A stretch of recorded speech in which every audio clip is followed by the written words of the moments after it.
किसी भी विद्यार्थी को पढ़ने के लिए मेरे भाइयों और बहनों 4 चीजों की आवश्यकता रहती है।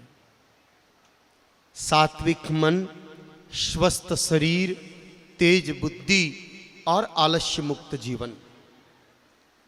सुभाषितानी में लिखा भी है, अलसस्य कुतो विद्या, अविधस्य कुतो धनम, अधनस्य कुतो मित्रम, अमित्रस्य कुतो सुखम। आलसी बच्चा नहीं पढ़ सकता, बुद्धिहीन बच्चा नहीं पढ़ सकता, रोगी बच्चा नहीं पढ़ सकता और तमोगुणी बच्चा नहीं पढ़ सकता। तमोगुणी पढ़ तो लेगा लेकिन शिक्षा का उद्देश्य पूरा नहीं होगा, क्योंकि शिक्षा का उद्देश्य है सा विद्याया विमुक्त। ये विद्या वह जो जीव को बंधन से मुक्त कर दे। विद्या ददाति विनियम, विद्या वह जो व्यक्ति को विनम्र बना। अब आजकल विनम्रता नहीं है। 4 चौपड़ी पढ़ने के बाद कॉलर खड़ा करता है, आई एम एजुकेटेड पर्सन। विनम्रता कहाँ आई? पढ़ने से पहले विनम्र होना जरूरी है।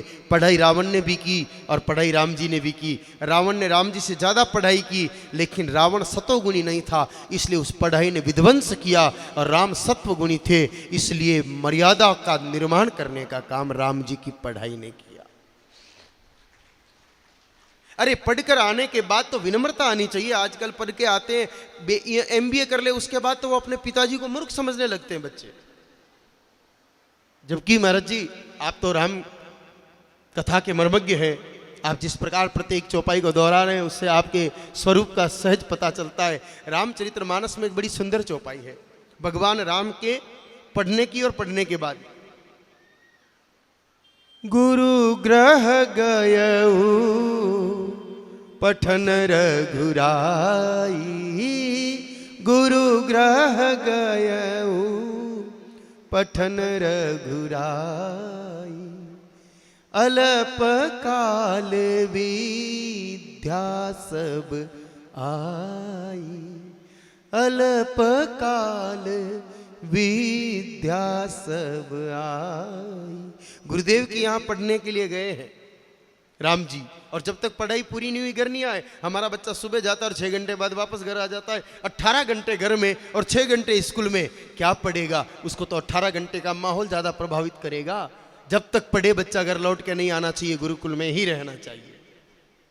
और जब गुरुकुल से लौट के आए तो बाद की चौपाई लिखी है, प्रातः काल उठी रघुनाथा, प्रातः काल उठ रघुनाथा, मात पिता गुरु नावहि माथा, मात पिता गुरु नावहि माथा। पढ़ने के बाद जब घर आए तो राम जी सुबह जल्दी उठते हैं। अपने बच्चे पढ़ के आए तो 8 बजे उठना शुरू करते हैं। प्रातः काल उठ के रघुनाथा, माता पिता गुरु नावहि माता। उठ करके माता पिता और घर में जितने भी बड़े हैं सबको प्रणाम करते हैं। नावहि माता, पैरों के पास सिर रख करके प्रणाम करते हैं। आजकल के पढ़े लिखे बच्चों को हमने देखा है खड़े खड़ी प्रणाम करते हैं। काको जी धोग दूं, ए बेटा थारा तीरी रेवा दे, कई लेवा देवे ब्याजनो मेल जे कटी काम आई। मुंडों बोलन की बात को नहीं, धोग तो देना पड़े माथो टिकान।